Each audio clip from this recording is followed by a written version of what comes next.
Good morning, good evening, good afternoon, good night, wherever you may be, all you turnkeys, hacks, screws, and officers. It's Salty CO. Another beautiful fall day in my state. Just about ready to get ready for work, and I figured I would shoot a quick video. First off, I'd like to apologize to all my subscribers and those of you just coming who've not subscribed, maybe watched a couple videos, for my lack of posting lately. I was trying to go for one a week. Some stuff came up, some personal stuff, and I'm all about, sharing my personal life to a degree. That way you can, maybe feel stronger talking about it with other people, but your personal stuff. But my grandma decided to go on hospice about a month ago, and a couple weeks ago she joined my grandpa.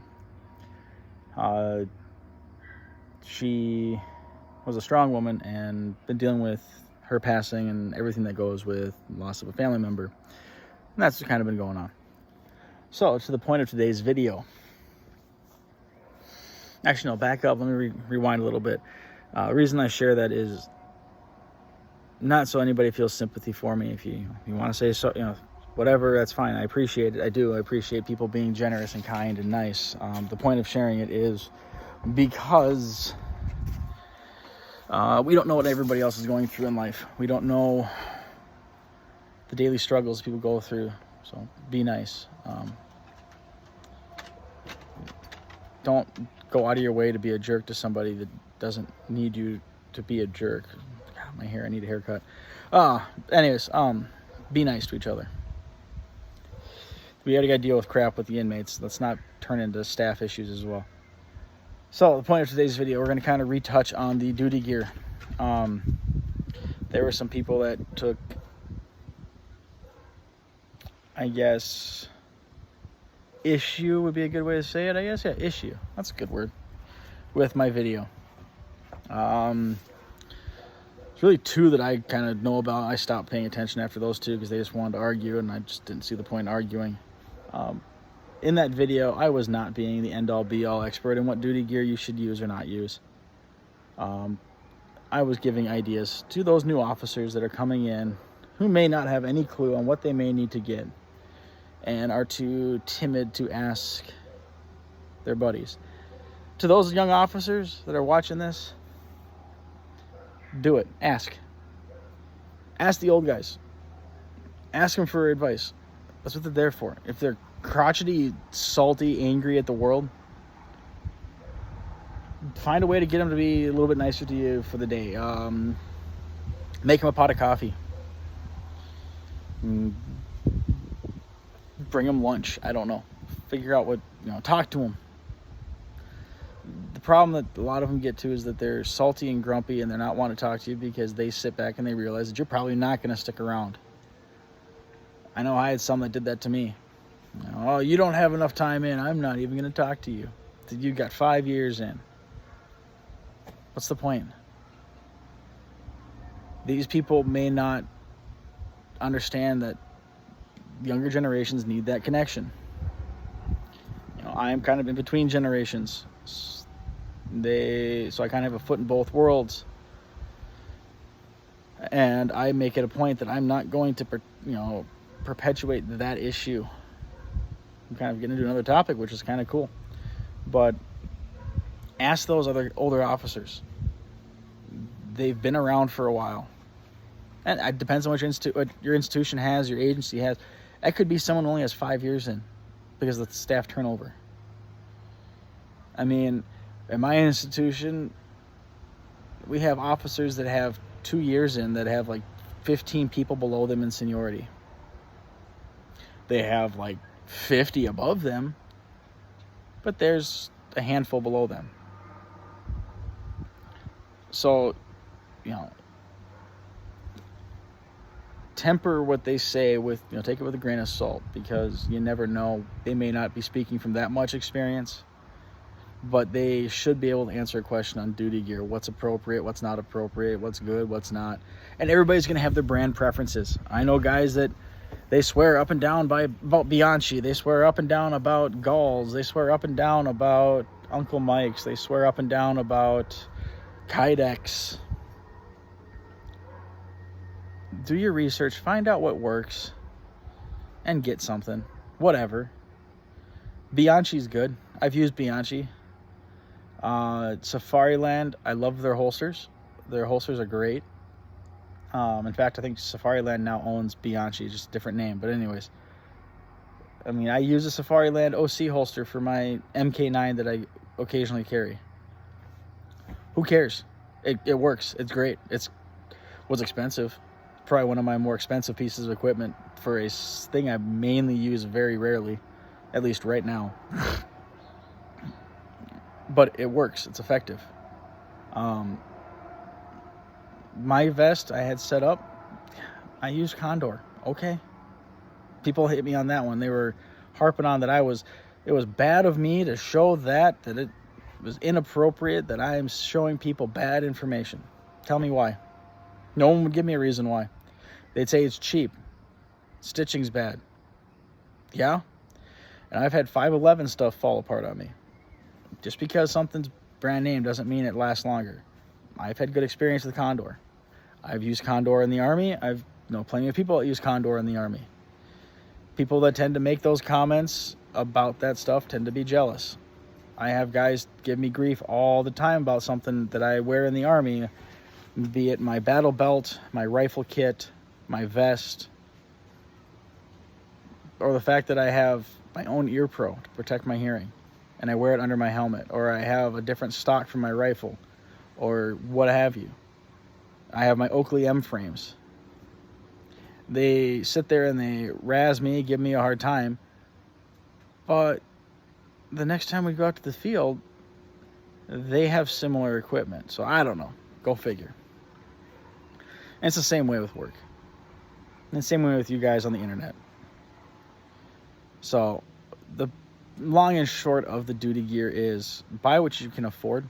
Don't bankrupt yourself. Don't sacrifice for what your family needs if you have to provide for a family. If you're single and you have tons of disposable income because your agency pays you ridiculous amounts of money for your cost of living, go ham. Buy what you want. Buy all the Kydex gear, the Cobra belts, the 511 stuff, the whatever. If you want a good budget vest carrier, if you wear stab vests, Condor makes good ones. Safeline Defense, a lot of people at my institution are going with Safeline. They make a nice one with Molly on it. A lot of people are buying those, and those are about like 170, 180 bucks. I'm even debating on buying one myself if if things change in life. But buy what you can afford, buy what works for you, buy what you need. I just caution you to stay away from the cheapy stuff on Amazon or the gun show buys that back in the day. Kind of date myself on that one, like the really cheap nylon that's not Cordura. Avoid that stuff. Buy the duty gear, but don't try to avoid the Amazon cheap stuff, please. It won't last. You're gonna spend more money on that than you will spending the money on Bianchi or Blackhawk or Safariland or any of the other brands. Find what works for you and get it. And get something that's a decent name brand duty gear. Okay? And as far as the gloves, I just had one comment about it, and it turned around, and it's like, I don't know if this person understood, or they're one of those individuals that would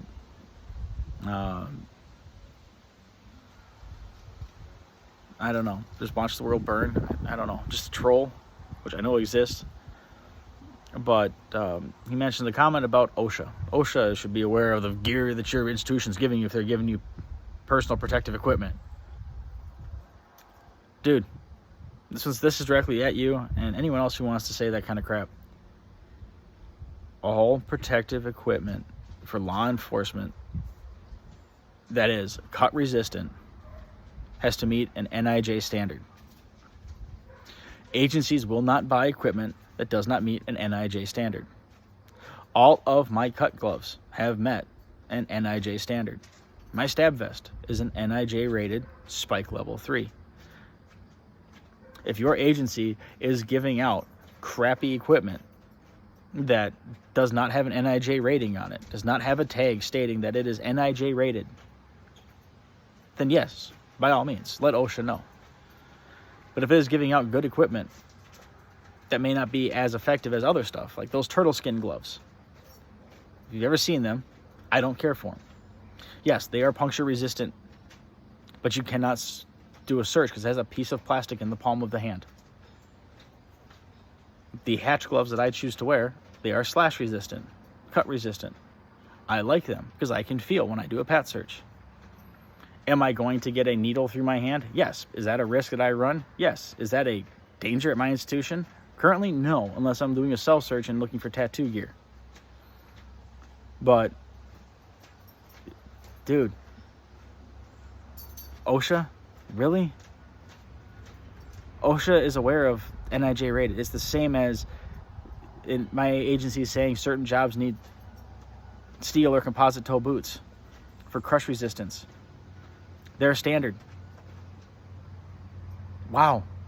That's all I'm going to say on that one. But get yourself good equipment that you can use. That's my biggest point with this duty gear. Good equipment that will last you and keep you safe and let you do your job effectively. So with that being said, again, I apologize to my subscribers for not posting a video recently. Just remember, like, share, subscribe. You guys drive this. I don't. You guys are driving this bus. I think of topics that come up. Eventually, I'm going to run out of topics. So I need you guys to come up with some. Let me know in the comments. Check the link in the description for my Facebook page. Reach out to me there. Salty CO on Facebook.